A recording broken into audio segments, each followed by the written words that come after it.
just after watching the film, what did you make of the offensive inconsistency, scoring 22 points in one quarter, three in the other? Yeah, I mean, early in the game, too many mistakes. The first drive and a half, like we MA on the first play, that can't happen. Like we can't do that. Us as staff got to be better at that, so that doesn't happen. And then we obviously had those, project those drives in the middle of the game, second quarter. Then to start the third quarter, we get the ball on the minus inch. We go 65 yards. Like that's a heck of a drive from the minus inch. Right? It doesn't equate to points, but it's a heck of a drive. And then we, fumble a fourth and inches. It's like crap. And that was our drive in the third quarter. And then we moved the ball down the field two other times, two of our other three drives kicked field goals and stalled out. So it wasn't like we were going 3 and out. One big TFL and I think a zone read that was pulled and you got behind the sticks. But our productivity on early downs is not our problem. It's we just can't finish drives. If you look at all of our right now, our stats, because that's why stats are useless, is we're productive moving the football. We don't score, right? And that's a problem. And this week it was fourth and inches and, we can't convert. Last week it's sometimes whether it's a 2 week, whatever, 2 weeks, 3 weeks ago, whenever we put Iowa State, it was holding, right, when we tried to score. So, it's a different thing every week, which is the unfortunate part. But we are moving the ball, which is usually the hardest thing to do, right? So hopefully we can figure this out.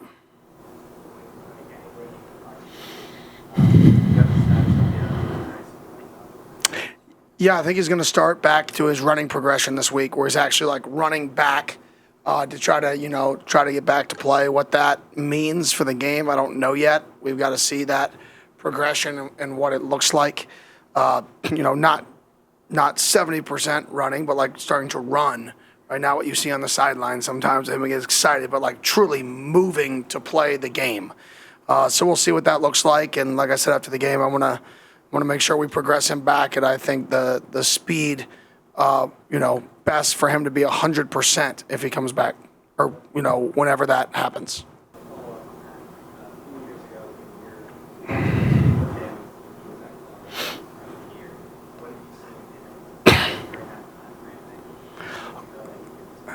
Yeah, I didn't watch the tape. I saw him live for a little bit when I was at Oregon. We played him, and he's just so twitchy. His acceleration was like, oh my gosh, that dude could separate. And that always stuck with me was his ability to separate. And I think you saw that, and you've seen that here is just his special ability to separate.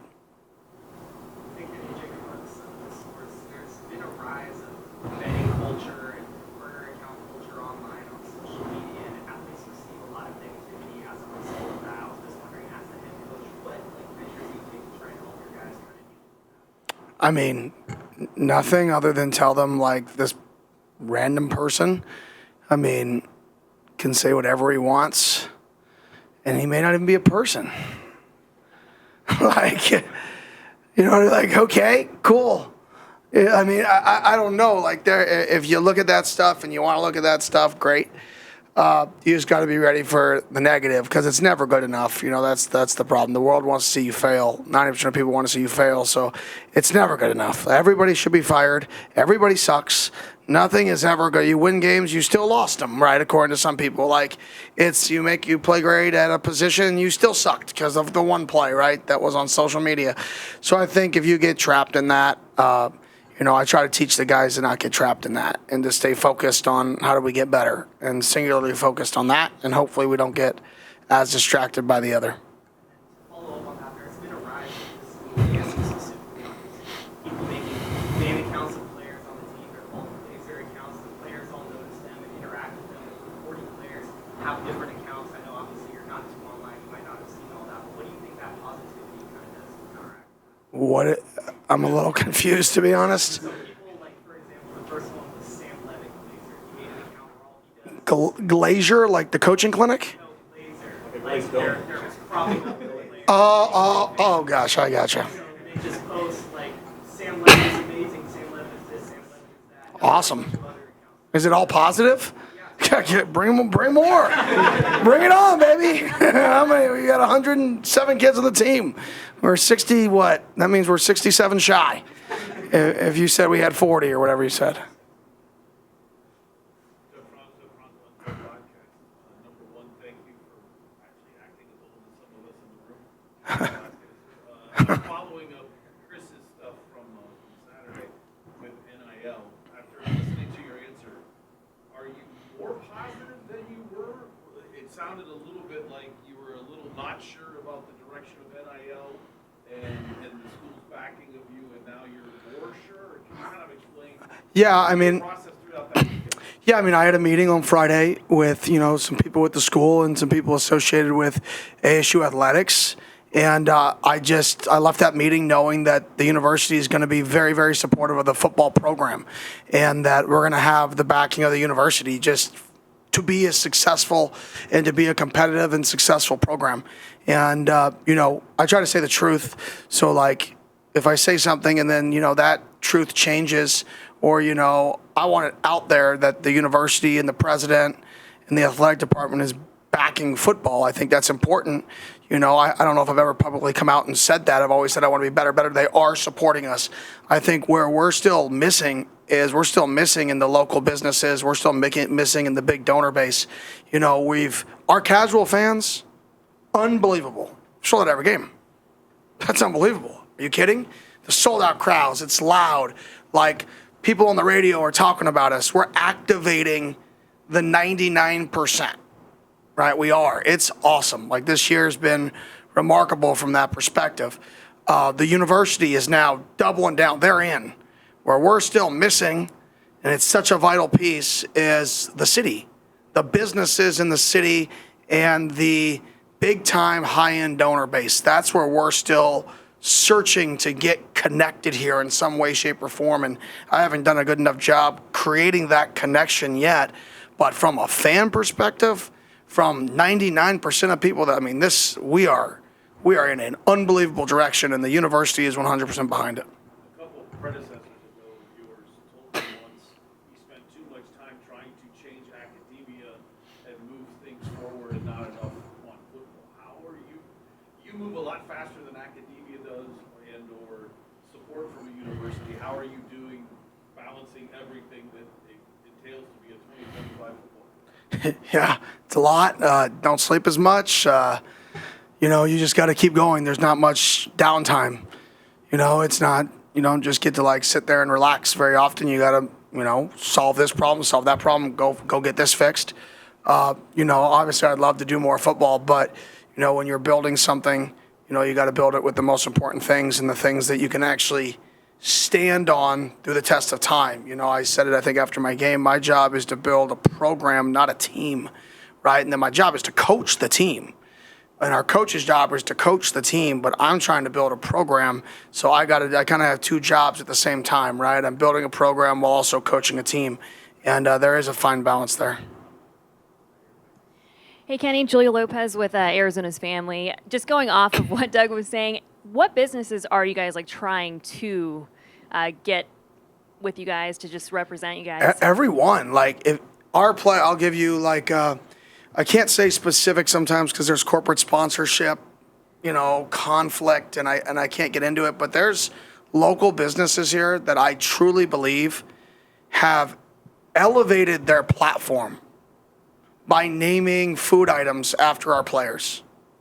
And they're now all over, potentially. There's opportunity for real NIL here where our players are being branded. Your company is seeing that. You see the support. The community wants to go support you because you're supporting the athlete. And we can do that at such a high scale. Every restaurant, if you don't have a food item named after an Arizona State Sun Devil, why? I don't get it. $500 a month, $1,000 a month, right? It's a business expense because it's a marketing expense, right? If you're a local company and you want to engage community, or if you're a new business and you want to get people involved, what better way to get your brand out there to the city than utilizing our players? So everybody thinks this is like a race to I can't give a $70,000, $700,000 deal. No, we have a city behind us if every restaurant in our city gave a kid a $500 or $1,000 a month deal to advertise them for them. I don't know the math behind the amount of restaurants, but I feel like we'd be in a good spot. And I know we're not going to get all of them, but what if we got 25% of them, right? And I think that's the last piece of this thing that, and I'm never satisfied. I want to keep pushing, right? But I do want to say, like, the university has, they've been very, very supportive. Now it's, the fan base has been unbelievably supportive. Now it's, okay, this last step. How can we work it together to where the local businesses, successful people in the valley want to see us succeed? Because our success leads to more success in local business. That's all it is. I mean, we're a revenue generator for the city. So if you're a local business guy and you have nothing to do with Arizona State, well, our success can help your business, and our success helps the city that you live in, right? So how do we work together with each other to take this next step with the program? Because I think we've taken steps in really activating the valley. I think that's that final piece, and it's every single business. It's not just restaurants. It's car companies, right? It's literally everything can get involved. And then you mentioned just how many players you want to have a chip on their shoulder. Just how fitting is it that you have these guys that were overlooked and you guys are now turning to them to, take over this team and lead this team? Yeah, it's awesome. It's awesome to watch guys step up when they get their opportunity. And that's the unique part, is usually when you have a lot of injuries to key players, close games don't go your way. It's usually how it works, right? Well, somehow close games are going our way because our players are just so connected still that in those moments. And to see those new guys step in and step up is pretty cool to watch. Chris Cartman, Son of a Source. Somewhat related, I guess, to the NIL thing is there's only going to be one transfer portal window now in winter, and it's a couple weeks in January. You have a lot that needs to get accomplished, I would imagine, given how many seniors that you have on the roster that are going to be departing. How do you feel about having only this one period, and how would you summarize what all needs to get accomplished?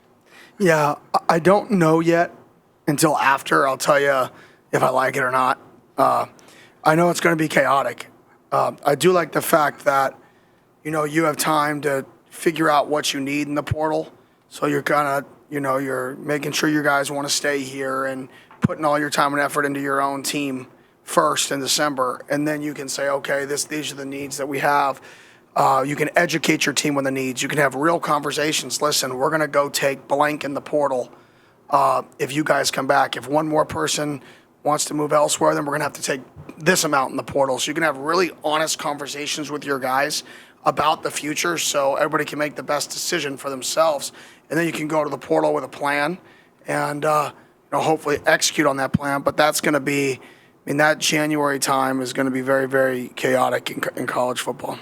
What about with school starting, like, around the time that the portal ends and there's going to be kids visiting and all? How do you make all that work? Yeah, the school is going to be, I haven't talked about this one yet, but I would assume the school is going to be really supportive to help us get guys in late. Skip does an unbelievable job, the head of academics for us. His family's worked in football their entire lives, and he does a really good job helping get guys into school, even if they're a couple days late to the semester. And then we also have, we have three types we have A, B, and C.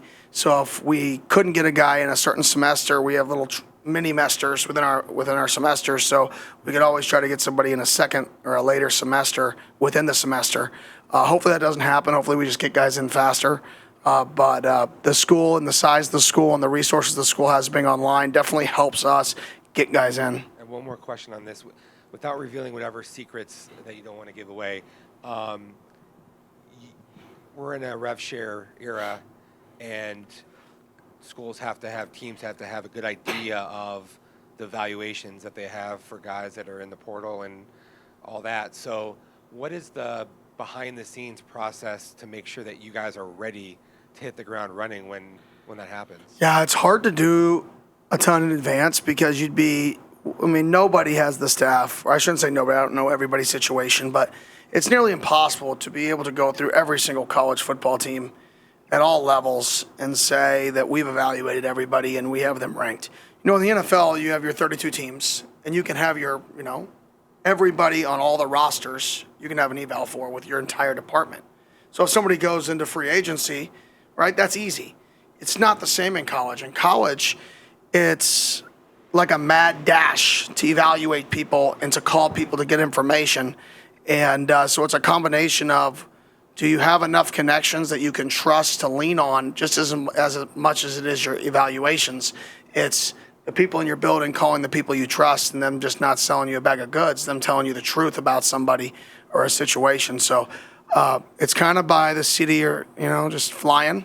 And you start to know who's going to go in the portal. I mean, sometimes now, and middle of December, early December, I think there's going to be a huge wave of people that announce it, so you can start at least watching film. Can't contact, but you can at least watch tape. Hey, Kenny, Damon Allred, Arizona Sports. With the emphasis that you've placed on moving people in the trenches, and then you have kind of the development that you've had this season where 3 offensive linemen get named to the PFF Big 12 Team of the Week last week, and then on defense with the goal line stands as well. Just what's been the key to that turnaround this season? Yeah, I mean, games are won at the line of scrimmage. Very, very simple. I think we've practiced a little more physical. We've talked about it. I think our D-line has done a good job stopping the run most of the year. We've had a couple games in there where there's been some schemes and some runs that has given us problems. But when it's man versus man, I think most of the time we've done a solid job. And then offensively, it was good to see the offensive line play well. Thought that was our best game in pass protection by far. And then we were firing off the ball a little bit better. That's a team that moves so much that it's hard to get your targets right because all the movements. And but our ability to set and pass protect was, I think, a critical thing in the game. Hey, Coach. Ryan Myers, Devil's Digest. Talking about the transfer portal stuff that we've been talking about all day so far, with Jeff being a guy who could have left at the end of at last season but didn't and chose to stay, do you kind of maybe take some of his story as a success story to take to other people in a way of like, hey, that if you stay here, opportunity arises. There's a chance to make something out of it in the way that maybe somebody like Jeff did? Not really. I'm very big on, what do you want? I want people who want to be here.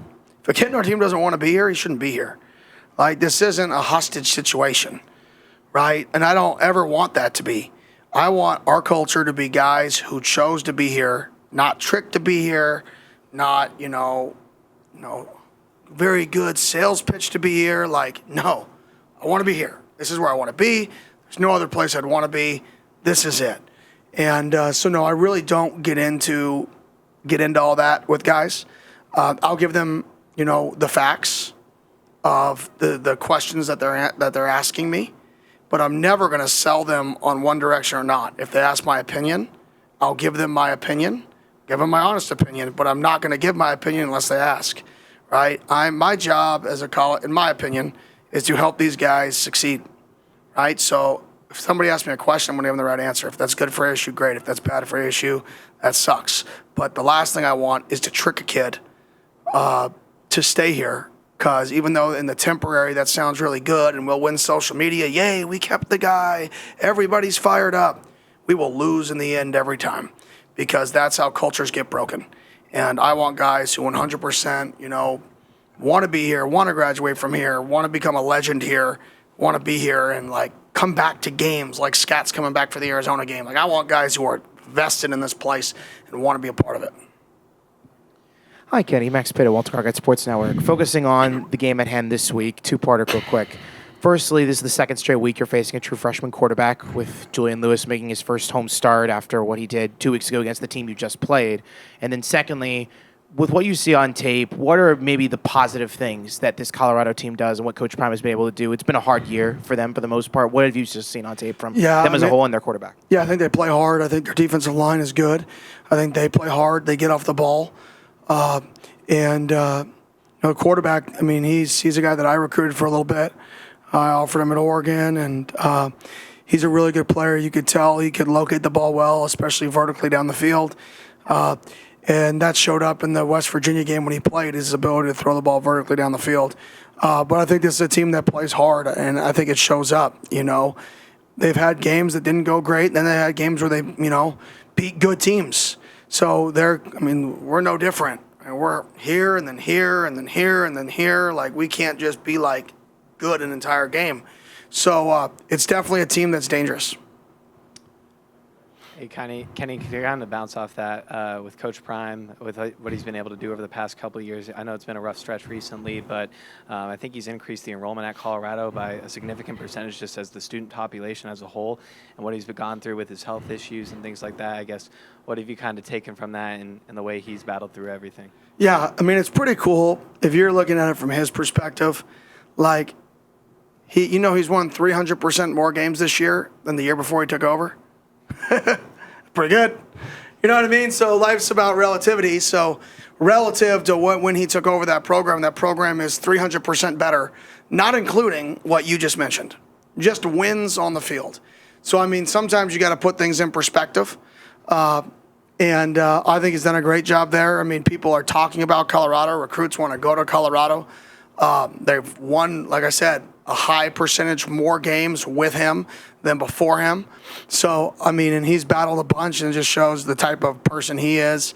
He's a fighter and a winner, and that's shown up at Colorado since he's been there. Coach, now Roseburg State Press. As someone who's been playing so well on defense, with Keyshawn also being on the leadership council, how big of an influence does he provide the rest of the defense and a lot of the younger guys? Yeah, got engaged yesterday, by the way. Keyshawn Elliott. Yep, if you saw that on social media, congratulations. We should all thank his fiancée. She was a big reason he chose to come here. She had family or friends out here, right? So we should all, thank her and buy them baby shower gifts, or not baby shower gifts, wedding gifts. Sorry. You can buy me baby shower gifts. You can buy them wedding gifts. But no, it's pretty, he's done such a phenomenal job. I mean, talk about just an A-plus kid, A-plus player. I mean, he is everything you want in a football player that represents Arizona State, and he's playing at a super high level right now. Coach, good afternoon. Andrew Hazlett, Devils in Detail. Now you've played all 15 other teams in the Big 12 as a head coach. Have you learned anything from playing them for your first go-around? Yeah, it's tough because everybody's so much different. There's so many different play styles in this league. In other leagues, play styles are similar. Like, you're going to need a 4-down. They're going to jump to odd, weak side overhang. They're going to play, 3-match. They're going to play man-free. They're going to bring simulated pressures, right? It's almost like you get a very similar picture every single week, and the challenge is how do you change how you attack a team is more the challenge. In this league, everybody's so much different. I mean, we really haven't played a team that's been the same defense or the same philosophy in back-to-back weeks yet. So it's literally you're going from how do you attack this team to how do you attack a completely different defense to how do you attack a completely different defense. I mean, just think of the last 3 weeks. I mean, this defense is truly pro-style, 4-down, literally straight from the NFL. They're kind of similar to us. Well, then last week you're talking Brent Venables' history, 4-down, 3-down, odd, gut cross, 4-down gut cross, double off the edge, like jump into 3-person overload with a backside 5 and a walk up. And then the week before that, it's like odd, 3-3-5, 3 high safety. So that's what we faced, 3 completely different defenses back to back. So what would I say my takeaway is from this league is it stretches across the country long enough or wide enough that there's so many different philosophies in each region to how to win. And you can see it all. It's almost so you get flavors of the week, which makes it, in my opinion, more difficult. And it's something that I'm going to look at. How are we going to do something different on offense, or what are we going to do in the offseason that gets us better prepared, because we can't possibly practice versus everything we see in this league. So what are we going to do offensively that has more simple answers potentially, as we move forward in this league that I'm learning? Michelle Gardner, Arizona Republic. Coach, you've talked often about not putting all 3 phases of the game together, and really you kind of still haven't. So is that frustrating, or do you just kind of consider yourself fortunate you are where you are when you haven't done that, or is it frustrating? Yeah, very. I don't consider ourselves fortunate because every game's hard to win, and we're winning. And a lot of people would like to win close games, right? And I don't think it's by luck. I'll say that. I think it's through the work and the relationships and the culture here, which is why we're winning these close games. But it's still very, very aggravating to not play a good football game. I don't know if we've played one good football game this year. And we're 7-3, and we've had all the injuries and all the things happen. I don't know if we played one good game in all three phases. And that just bothers the crap out of me because that's my goal every week is to play a good game in all three phases. And I don't think we've done that yet. And I keep challenging the guys like in the staff. This is the week. We got to put it all together. Got to play one clean game. And I thought it was going to be last week.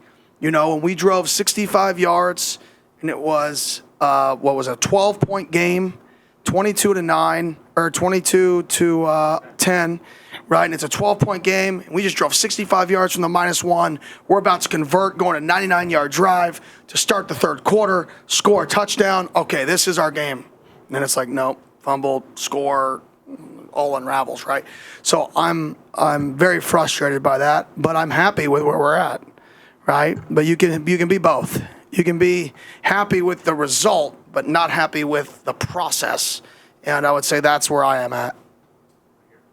Hey, Kenny, Luke Lendler, Sun Devil Source. You talked a lot about the upperclassmen and the veteran guys kind of stepping up. After fighting through injury earlier in the season, Justin Watley's picked up a sack in his last 3 games. Jordan Crook was recognized as Big 12 Co-Defensive Player of the Week. What have you seen in this veteran defense that's really grown as the season's gone on? Yeah, I think different guys are stepping up in different games. And, I thought Watley had an unbelievable game last week. And his physicality is really showing up at the edge spot. So I just think it's different guys making plays every week. And that's usually what good teams do. We just got to get a whole team making plays in the same game. Instead of just a different guy, has a great game. It's got to be like, no, we got to have, 12 guys have really good games on both sides of the ball. So 6 on each side. And you see these guys that are now kind of looking at what might happen at the next level as they graduate. You see these guys every day in practice. Scouts might not see them every day in practice. What do you see in them every day that you wish that more people could see? They bring it and they love ball. And I think a lot of scouts have seen our guys. I mean, we've had multiple scouts here almost every single day looking at both sides of the ball. And I think they have seen our guys, but I think the passion they have for football, I think is something that you can't always see. They love football. They love competing. And, that's what excites me most about this team is we like football. And it sounds boring, but it's fun to coach people who like football. Hey, Coach, Adam Keaton, Cronkite News. You made it a point a couple times now to bring up that Keith Abney is part of the Barrett Honors Program. Just wondering how guys like him have served as role models for the type of players you're trying to recruit into your program. Yeah, we have 3. Our categories for people: be a good person, make good decisions, have more fun working harder than anybody in the country. Like, those are the goals. Those are who we recruit. He's a really good person. He makes good decisions. He has more fun working harder than anybody in the country. He's always smiling, right? Our goals for the football team are smart, tough, the ball of the team. And he's smart, very smart, tough, right? He attacks the ball, and he's all about the team. So I think what Keith does is he provides proof of concept that, smart guys win, smart guys are successful. And, we've got 9 in the Barrett, 8 or 9 in right now. And I think after this signing class, we're going to get near the 15 mark. I think by the end of this, by the 4th to 5th signing class, I'd be shocked if we're not in the 20 range or around the 20 range, which is about 20% of our team, hopefully, in the Barrett. And that doesn't mean a guy not in the Barrett is not smart, right? Some really smart guys choose to not go to the Barrett, so don't take that wrong. But I do like I like guys that are intelligent and that care, and their care level's high. And I think a lot of those people that can get into the Barrett, they just have a really high care level. Kenny, it's expected to be sub 45-degree temperatures in Colorado this weekend. I know you guys were able to handle a similar temperature range in Iowa State, but is there any way to kind of prepare for that, or you just got to gut it out? No, just kind of rock and roll. I guess it'll be cold. So wear my hoodie and rock and roll. Hey, Kenny, Cameron Cox, 12 Hey. News. Real quick, your meeting Friday, was that planned or did that come about based on the things that were said on the radio? I don't know how we had a meeting that Friday afternoon, so I don't know the planning of it or not. But like I said, it happened that afternoon around noon, and it was positive. There we go. And then real quick, to follow up on all the NIL stuff, if you had a food item named after you, what would it be? You have it After me? Yeah, like if somebody were to name something after you, what would you want? A hamburger, a wrap? Probably a cardiac burger or something, right? What is on that? Anything that causes you to sweat and that goes to the very end of your dinner to eat, right? Something along those lines. I think that's fair. Thank you. Thank you.